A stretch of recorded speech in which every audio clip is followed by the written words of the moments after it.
Greetings and welcome to my channel. This is Sorcerer Tal. You can also find me on Facebook in the Sorcerer's Guild. Today on Experimental Magic, we are going to continue on with the divination method that we discussed in the Sacred Geometry episode about 2 weeks ago. If you haven't seen that, I'm going to leave a link for that here. You might want to watch that after you watch this one so you can fully grasp what it is that we're talking about here if you haven't seen it. Okay, so in that episode, I talked about essentially entering into an image, allowing yourself to focus on the image while unfocusing your eyes and allowing your eyes to get out of the way so that you can fully see the image. And then at the end of that video, we actually then went into a sigil of Akum and did a road opening spell where you more fully enter into the image and essentially charge it through observation in this manner. Okay, so we're going to pick up from there and talk today about actually entering a picture rather than just an image. We'll talk about how to astral project to that area and get a sense of what is going on there now, how we can use this to contact people, and then we will talk about how to create a stronger link to a person, place, or thing using its picture. Of course, a picture is already a great link, but this is a way to strengthen that link and make it even more powerful. Okay, so to begin, we start the same as before, but this time, rather than looking at a drawing, rather than looking at some form of sacred geometry or some other pattern, we are going to be doing this with a picture. Now, like I said, this can be of a person, place, or thing. I suggest you start with a place, preferably somewhere you've already been so that you already have a good link to it, because that will make it easier to get the hang of what it is that we're doing here. Okay, so you take the picture, look into the picture, and while keeping your consciousness, your mind, focused on the image, allow your eyes to unfocus and just kind of let yourself go in.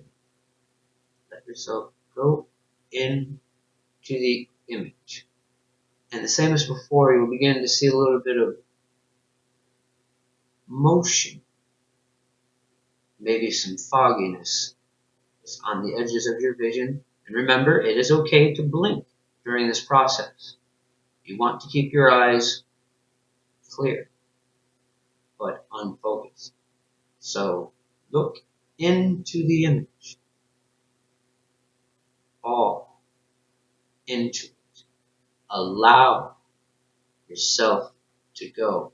Allow your perception to enter into the image. The things around the image will begin to blur. Your vision will become more tunnel-like as you stare deep into the image and allow yourself in. Now, there isn't any imagining this. You don't want to imagine yourself going in. You don't want to push yourself in. You don't want to do any of that. Just allow.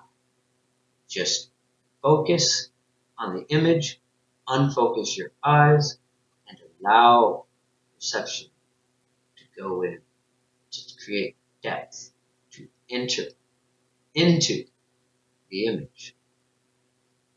And as you go there, allow entrance, enter into that place. And you should begin to feel, perhaps at the beginning mostly it's just vibes, the energy, the way the place feels. And if that's all you get the first time, don't get frustrated. This is something that we practice. And like I said, ideally this would be somewhere you've been before so that you have some idea of where you were going.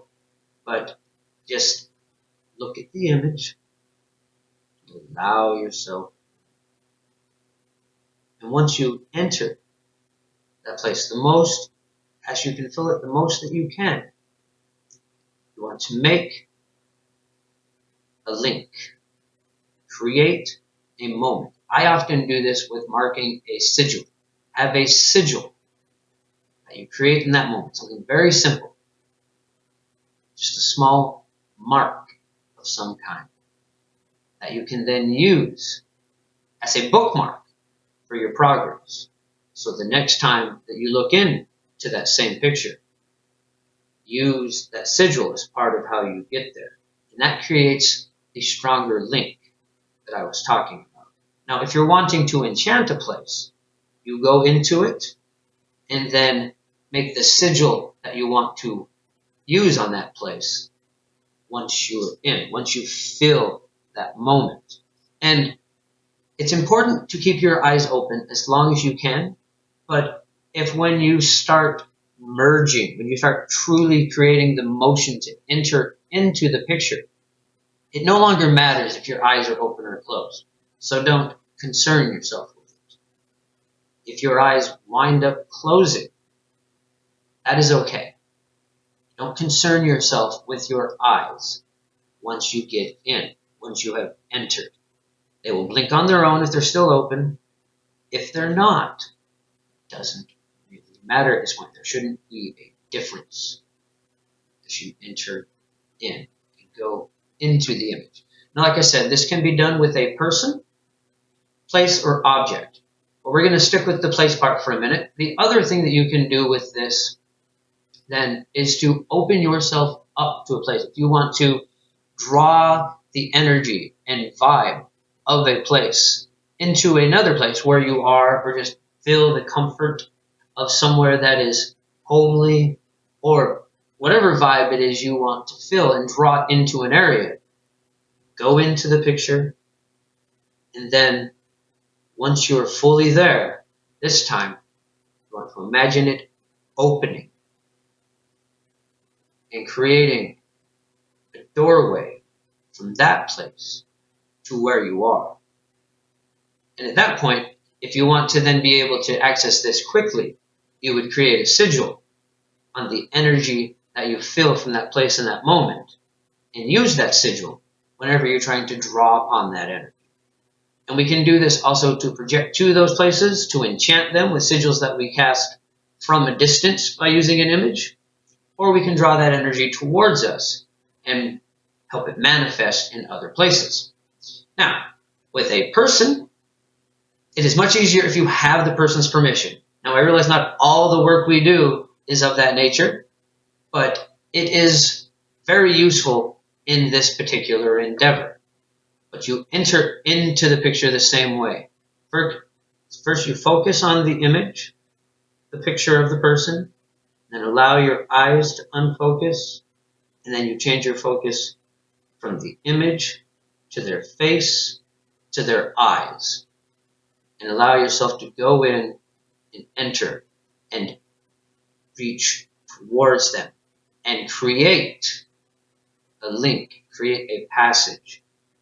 And if the other person is willing, this becomes a much more useful tool. It's much easier that way. In fact, that's a great way to calibrate this, is if you have someone who's willing to experiment with you on this, you can get a picture of them, and then when you're not around this person, of course, note the time, and then try to contact them through their picture. Try to make them think of you, and then have them note any times that they feel your presence or think of you during the period that you're doing the study, and see if the times correlate. I mean, once you do this experiment, of course, the person is going to be thinking of you occasionally. So that's why you want to make sure you get the times correct and correlate that, because otherwise it's just a coincidence rather than coincidence. Anyways, like I said, we can do the same thing with an object, and it is very much the same thing, except for a lot of times when we're looking at an object, what we're looking for is to figure out where it is. So we want to project to the object, not the area surrounding the object at that time, but rather the object itself. So you focus on the area, then the object, and then some small part of the object. If it's a vase, perhaps the rim or some patterns on it, and allow yourself to enter into it. The same way that you would the sacred geometry that we did last time. Allow yourself to enter into those patterns and then feel what is surrounding that. Allow yourself to project outwards and try to see where the object is. Okay, so like I said, with all of these, if you don't have profound results right off the bat, that's okay. Just keep working at it. This is something that we want to practice and get better at, especially this one with staring at an image of a location. Because next week, we're going to talk about bringing this out into your hands and then keeping it as you move. And we're going to be talking about belly fire and how to connect these things to draw upon this aspect for things beyond divination and begin entering into the stuff with the sorcery self-defense playlist where these things finally begin to coincide with the belly fire.